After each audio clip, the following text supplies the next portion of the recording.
I went this afternoon to a screening of They Shall Not Grow Old, Peter Jackson documentary. He was given access to the Imperial War Museum archives, and the Imperial War Museum obviously got hours and hours of footage that was taken during the First World War. And he was employed to basically do something with the footage to make it to make it presentable in a way that's never been done before, because you've got all this old footage, all sort of looks the same when you look at old documentaries. And what he's done is he's gone away and, along with his team in New Zealand or wherever, they've colorized the footage and they've cleaned it up and everything.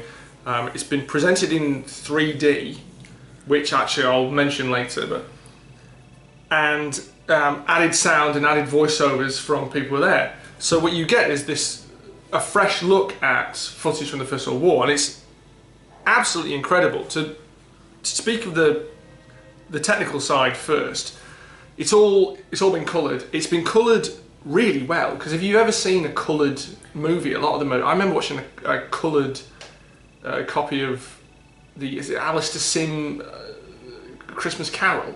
Yes. It's a fucking disaster. I had to turn the colour off on the telly to carry on watching it. So some coloured movies are like an absolute state. This has been coloured really well. It's absolutely uncanny. Also, if you watch an old movie, particularly something 100 or odd years ago, there's an odd thing where everything looks speeded up or jerky because old movies were filmed at a different frame rate. Yes. So back in 1914, 18 or whatever, they might have filmed it on, I think, 18 frames a second, and 10, I think they filmed a load on 10. I thought people were just faster. They've gone back and painstakingly, they've changed it so that it all looks smooth, it looks to run at the speed that you're accustomed to watching movies now.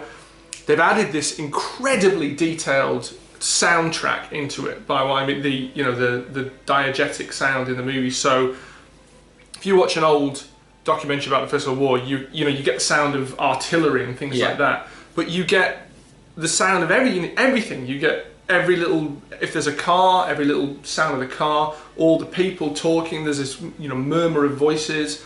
They even went back and employed, I think they employed police lip readers to lip read what people were saying, and they added in the sound of them talking. So when you see a group of soldiers in the frame having a conversation, you hear what they speak, and they employed actors to actually say what they say. It's like these people have come to life again. They've also, on top of this, Peter Jackson went through the recordings of the BBC documentary The Great War and got a load of the voiceovers. So the whole thing now is this, as well as this footage that has been cleaned up and restored to make it look almost as if it was shot last week. On top of that, you get these sort of talking head little vox pops from men who fought and survived the war, talking about all sorts of different aspects about what it was like to actually experience the First World War. So you get this, it's like a collage of just different things, and it begins with people talking about how they felt when the war started, what their experience of training was, and it goes into sort of the everyday ins and outs of life in the trenches, and then what you did outside of the trenches, and then experiences of being in an actual battle, experience of being wounded, and then you get people telling you what the experience was like after the war had finished and they'd come home and how they tried to adjust to normal civilian life. It's really, really great from a technical point of view. 3D, I don't care for 3D. Did you see it in 3D? I saw it in 3D. I don't care for 3D. I'm so glad I saw this in 3D, because there's something incredible about the fact that you're watching something from the First World War, and not only has it been cleaned up, colorized, it's to the correct speed, but it's in 3D as well.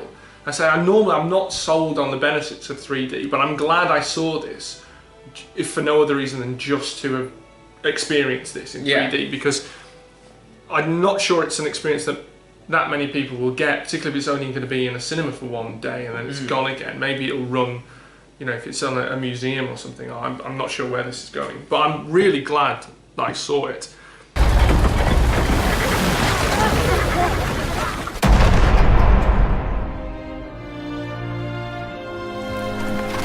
Good luck, lads. It's insightful. I thought it was really moving. It's a sober watch. It's not a fun watch, but it's a very, very interesting watch. And I think if you've got any interest in history, you've got any interest in the First World War, then it's a must-see. If you're interested in the technicalities of film and the moving image, again, it's something I think you should see. If you've got an interest in the two, it really is a must-see. I thought it was, it was a really humane experience to just sit and listen and see it, and it is eye-opening as well as, thought-provoking as well. I was very impressed.